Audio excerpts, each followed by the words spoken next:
తిరిగి BCN news కి స్వాగతం. తన్ను చూసుకునే తనకు పొగరని ప్రముఖ నటుడు హిందూపురం ఎమ్మెల్యే నందమూరి బాలకృష్ణ అన్నారు. తనలా 50 ఏళ్లుగా హీరోగా కొనసాగిన వారు ప్రపంచంలోనే మరొకరు లేరన్నారు. పద్మభూషణ్ పురస్కారం వచ్చిన వేళ హిందూపురం వాసులు నిర్వహించిన సన్మాన కార్యక్రమంలో ఆయన పాల్గొన్నారు.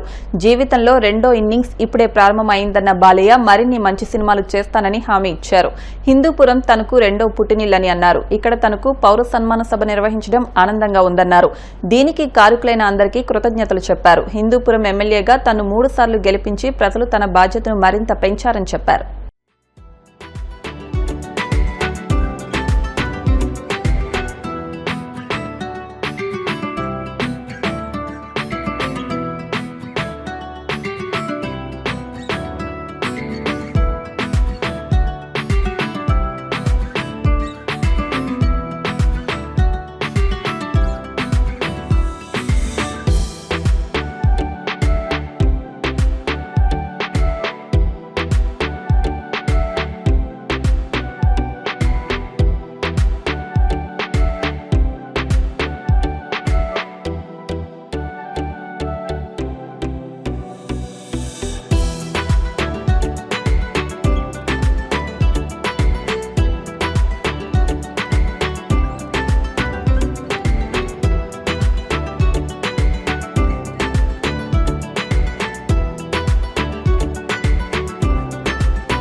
నాలుగు సినిమాలు వరుసగా హిట్లు.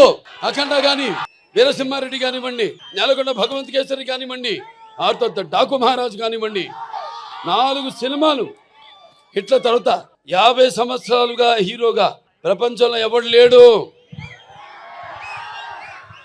50 సంవత్సరాలు హీరోగా మధ్యలో క్యారెక్టర్ ఆర్టిస్టులుగా దారి మరణము అలా జరిగిందేమో కానీ వాళ్ళ క్యారియర్లో 50 సంవత్సరాలు హీరోగా నాకు నిలబడటానికి శక్తినిచ్చిన మా తెలుగు జాతికి నా కృతజ్ఞతలు తెలియజేసుకుంటున్నాను. ఇప్పుడు 4 హిట్లు ఇచ్చిన తర్వాత నా రెండో ఇన్నింగ్స్ మొదలవుతుందని చెప్తున్నా. ఇప్పుడు చూపిస్తా ఇక్కడి నుంచి. అస్సలు చూడు, ఒకవైపే చూడు, రెండో వైపు చూడాలనుకోకు, తట్టుకోలేవు, మాడిపోతావు. ఇప్పుడు చూస్తారు, ఇక్కడి నుంచి చూపిస్తా. అసలు చలనచిత్ర పరిశ్రమ ఇక ముందు ఎటువంటి సినిమాలు మీరు ఊహించని, మీకు అంచనకు కూడా అందని సినిమాలు ఎలా చేస్తారో ఇక మీరు చూస్తారు. ఏం చూసి బాలకృష్ణకి అంత పొగరంటారు, నన్ను చూసుకుని నాకు పొదనైన పొగరంటాను. ఎవరు చూసి అంత ధైర్యం అని అంటుంటారు నన్ను చూసి. అప్పుడు నేను అంటాను, బాబు ఏదైతే నిజ స్వరూపంతో అదే నన్ను ఉసిగొల్పే ఒక విప్లవంగా అడుగడుగునా నేను నడుస్తానని నేను చెప్తుంటాను. అలాగే నా రీతి ఇతనికి అన్నీ తెలుసా అంటారు నన్ను చూసిన వాళ్ళందరూ. నన్ను నేను తెలుసుకునే కంటే పెద్ద విద్య లేదని ఒక సవాలుగా నిలబడతాను. నా మాట సూటిగా ఉంటుంది, నా మాట ముక్కు సూటిగా ఉంటుంది, తీక్షణం దర్శనం ఇస్తుంది. అలాగే నా తీరు ఒక ఘన గాంభీర్య రూపంగా వెలుగుతూ ఉంటుంది. నా వ్యక్తిత్వాన్ని గౌరవించి ఆదరించి నేనందరూ కూడా మూడోసారి ఒక నటుడైనంత మాత్రాన ఎమ్మెల్యే అవ్వాలని లేదు. వరుసగా ఎంతోమంది వచ్చారు రాజకీయాల్లోకి, ఇవాళ నామరూపాలు లేకుండా పోయారు, అడ్రస్ లేకుండా పోయారు. కానీ ఇవాళ ఇక్కడ పనులు చేశాం కాబట్టి నన్ను గెలిపించారు. ఊరికేదో సినిమా యాక్టర్ లేకపోతే రామారావు అబ్బాయి అయినంత మాత్రాన పనులు చేయాలి. ఎంతో కొంత మనం సమాజానికి కూడా మన వంతు బాధ్యత ఉంది ప్రతి ఒక్కరి మీద. ఆర్టిస్ట్గా ఇచ్చారు పద్మభూషణ్, సంతోషం. కానీ రామారావు గారికి భారతరత్న ఇచ్చినప్పుడే వాళ్ళని గౌరవించుకున్నట్టని కేంద్ర ప్రభుత్వానికి తెలియజేసుకుంటూ అతి త్వరగతిలోనే రామారావు గారికి భారత రత్న ఇచ్చి తీరాలన్నది ప్రతి తెలుగువాడి కోరిక. తిరుపతి జిల్లా గూడూరు మండలం కుందకూరు కనుమరాయి కొండపై వెలిసి ఉన్న శ్రీ లక్ష్మీ నరసింహస్వామి దేవస్థానంలో నూతన శ్రీ సుదర్శన నరసింహస్వామి రామానుజాచార్యుల విగ్రహాలు రాజగోపుర ప్రతిష్ట మహాసంప్రోక్షణ పూజలు ఘనంగా జరిగాయి. విశ్వకేశన పూజ, అగ్నిమదనం, బింబవాస్తు, పలు రకాల సుగంధ ద్రవ్యాలతో అభిషేకం, లఘు పూర్ణాహుతి అనంతరం మంగళ వాయిద్యాలు, తీన్మార్ బ్యాండ్తో నూతన విగ్రహాల గ్రామోత్సవం వైభవంగా జరిగింది. అనంతరం స్వామి అమ్మవార్లకు విశేష అలంకరణ ఏర్పాటు చేసి మంగళ వాయిద్యాలతో పల్లకీ సేవ, పొందు సేవ ఘనంగా నిర్వహించారు. భక్తులు అధిక సంఖ్యలో హాజరై స్వామి అమ్మవార్లను దర్శించి అన్న ప్రసాదాలు స్వీకరించారు.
కడపలో టీడీపీ ప్రతిష్టాత్మకంగా నిర్వహించనున్న మహానాడు కార్యక్రమ నిర్వహణ పనుల్లో భాగంగా జంగిల్ క్లియరెన్స్ కు ముమ్మరంగా పనులు ప్రారంభించినట్లు కమలాపురం ఎమ్మెల్యే కృష్ణ చైతన్యరెడ్డి పేర్కొన్నారు. మహానాడు స్థలంలో జంగిల్ క్లియరెన్స్ పనులు ఉదయం మొదలుపెట్టినట్లు ఆయన మీడియా సమావేశంలో వెల్లడించారు. ఈ నెల 27, 28, 29 తేదీల్లో కడపలో మహానాడు నిర్వహించనున్నారు. అయితే ఇప్పటిదాకా స్థల ఖరారుపై పీఠముడి ఉండేది. అయితే మహానాడును చింతకొమ్మదిన్నె మండలంలోని జయరాజ్ గార్డెన్ సమీపంలోని 120 ఎకరాల్లో నిర్వహించాలని నిర్ణయించినట్లు ఆయన తెలిపారు.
నిమిషానికి తెలుగుదేశం పార్టీ పండగ మహానాడు కార్యక్రమాలకి జంగల్ క్లియరెన్స్ పనులు మొదలుపెట్టడం జరిగింది.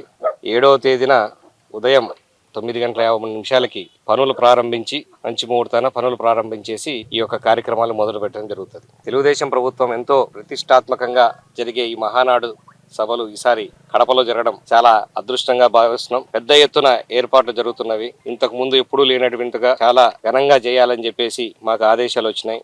గౌరవ ముఖ్యమంత్రులు చంద్రబాబు నాయుడు గారు, మా యువ నాయకుడు లోకేష్ గారు ఆదేశాల మేరకు ఈ రోజు పనులు స్టార్ట్ చేయడం జరిగింది. ఈ రోజు జంగల్ క్లియరెన్స్ మాత్రమే జరిగింది. అసలు పనులు 7వ తేదీ నుంచి మొదలవుతాయి. ఈసారి మహానాడు కడపలో జరగడం, దీన్ని అంటే రాయలసీమ ప్రజలు ఇంత అక్కడక్కడ జరిగినా కానీ కడపలో ఎప్పుడూ జరగలేదు. తిరుపతిలో జరిగింది, అనంతపూర్లో జరిగింది. కడపలో జరగాలని చెప్పేసి ఖచ్చితంగా పార్టీ నిర్ణయించడంతో కార్యకర్తలందరూ చాలా ఆనందంగా ఉన్నారు. ఎంతో ముఖ్యమైన మాకు ఒక కార్యక్రమం కాబట్టి తెలుగుదేశం కార్యకర్తలందరికీ పెద్ద ఎత్తున జనాలు కూడా వస్తారు కాబట్టి వాళ్ళందరికీ అన్ని వసతులు ఏర్పాట్లు ఉండాలని చెప్పేసి పనులన్నీ జాగ్రత్తగా చేయాలని చెప్పి మాకు ఆదేశాలు ఇచ్చారు. ఆ ఆదేశాల మేరకు మేము పనిచేస్తా ఉన్నాం. ఈ కార్యక్రమాన్ని సక్సెస్ చేయాలా అన్న ఒక ఉద్దేశంతో ముందుకు పోవడం జరిగింది. ఈ రోజు పొద్దున పనులు స్టార్ట్ చేయడంతో మంచి ముహూర్తం అని చెప్పి పని అయిపోయేంత వరకు కూడా తెలుగుదేశం కార్యకర్తలందరం కూడా గట్టిగా పనిచేస్తామని చెప్పేసి చెప్పి ఉన్నాం. ఈసారి అది కమలాపురం కడప జిల్లా అయినా కూడా కమలాపురం నియోజకవర్గం పబ్బాపురం రెవెన్యూ విలేజ్ లో జరుగుతూ ఉంది కాబట్టి మాకు కూడా కొంచెం ప్రతిష్టాత్మకంగా తీసుకొని కమలాపురం నాయకులు అందరం కూడా తెలుగుదేశం నాయకులు అందరం కార్యకర్తలు అందరం కూడా బాగా గట్టిగా చేయాలని చెప్పి నిర్ణయించుకున్నాం. ఏపీకి భారీ వర్ష సూచన ఉందని వాతావరణ శాఖ తెలిపింది. కొన్ని జిల్లాలకు రెడ్ అలర్ట్, మరికొన్ని జిల్లాలకు ఆరెంజ్ అలర్ట్ జారీ చేస్తుంది. ఆదివారం సాయంత్రం 7 గంటల నాటికి కాకినాడ జిల్లా కాజులూరులో 100.5 మిల్లీమీటర్లు, చొల్లంగిపేటలో 94.5 మిల్లీమీటర్లు, కరపలో 75.5 మిల్లీమీటర్లు, కాకినాడలో 66.7 మిల్లీమీటర్లు, కోనసీమ జిల్లా అమలాపురంలో 65.5 మిల్లీమీటర్లు, ఏలూరు జిల్లా నెడమరులో 65.2 మిల్లీమీటర్లు, తూర్పు గోదావరి జిల్లా పైడిమెట్టలో 65 మిల్లీమీటర్లు, ఏలూరు జిల్లా ధర్మాజీగూడెంలో 64.5 మిల్లీమీటర్లు వర్షపాతం చొప్పున భారీ వర్షాలు నమోదైంది. పలు జిల్లాల్లో 130 చోట్ల 20 మిల్లీమీటర్ల కంటే ఎక్కువ పిడుగులతో కూడిన మోస్తారు వర్షపాతం కురిసింది. మరో 2 రోజుల వరకు ఈ భిన్నమైన వాతావరణ పరిస్థితులు ఉంటాయని పేర్కొంది. కొన్ని చోట్ల ఎండలు, మరికొన్ని చోట్ల పిడుగులతో కూడిన భారీ వర్షాలు కురిసేందుకు అవకాశం ఉందని తెలిపింది.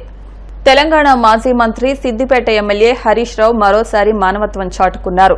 సంగారెడ్డి జిల్లా సదాశివపేట మండలం పెద్దాపూర్ సమీపంలో ముంబై నేషనల్ హైవేపై లారీ బోల్తా పట్టడంతో 2 కార్లు ధ్వంసమయ్యాయి. ఆ సమయంలో జహీరాబాద్ పర్యటనకు వెళ్తున్న హరీష్ రావు ఈ ప్రమాదాన్ని చూసి వెంటనే సహాయక చర్యలు చేపట్టారు. తన సిబ్బందిని, స్థానికులను అప్రమత్తం చేశారు. స్వయంగా తన వాహనంలో క్షతగాతులను ఎక్కించి చికిత్స నిమిత్తం దగ్గరలోని ఆసుపత్రికి తరలించారు. జిల్లా కలెక్టర్ ఎస్పీలతో మాట్లాడి ప్రమాద పరిస్థితులను వివరించారు. అవసరమైన సహాయక చర్యలు చేపట్టాలని హరీష్ రావు సూచించారు. వార్తలు ముగించే ముందు ముఖ్యాంశాలు మరొకసారి.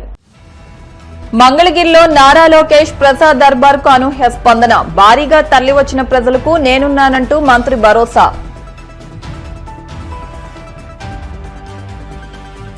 నెల్లూరులో ఎన్టీఆర్ సుజల సురక్షిత తాగునీటి పథకాన్ని ప్రారంభించిన మంత్రి నారాయణ. ₹2కే 20 లీటర్ల స్వచ్ఛమైన త్రాగునీరు అందిస్తున్నట్లు వెల్లడి. ముఖ్యమంత్రి చంద్రబాబు ఏ స్కీమ్ రచించినా దాని వెనుక స్కామ్ తప్పకుండా ఉంటుంది. విమర్శలు గుప్పించిన మాజీ మంత్రి చెల్లుబోయిన వేణు. హిందూపురంలో ప్రముఖ నటుడు ఎమ్మెల్యే బాలకృష్ణకు ఘనంగా సన్మానం. తనలా 50 ఏళ్లు హీరోగా కొనసాగిన వారు ప్రపంచంలోనే లేరని వ్యాఖ్య. ఈ వార్తలు ఇంతటితో సమాప్తం. మరిన్ని వార్తల కోసం BCN digital YouTube channel, Facebook page ను ఫాలో అవ్వండి. అప్డేట్ వార్తల కోసం ప్లీజ్ సబ్స్క్రైబ్.